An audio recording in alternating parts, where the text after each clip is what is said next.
நான் பாங்கோ தனனன தனானாவின் முன்னே ஒரு காலத்தில் பாகிஸ்தான் ஒரு டீம் இருந்தா. அவளுக்கு கிரிக்கெட்னா உயிர். 2007 இந்தியா எனக்கு கரடியை நோக்கி பந்து போட்டான்.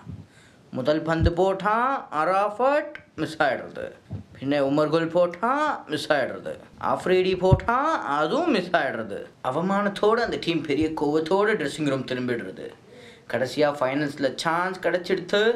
இன்னைக்காவது அந்த டீமை தோக்கடிக்கணும்னு காலையிலேயே வயிறு ரொம்ப டிஃபன் சாப்பிட்டுட்டு கிளம்பிட்டான். 6 ரன் தேவைன்றப்போ பால் வர்றது, ஷொல்ட்டி அடித்தான் பண்ணாட, பால் பின்னாடி போகிறது.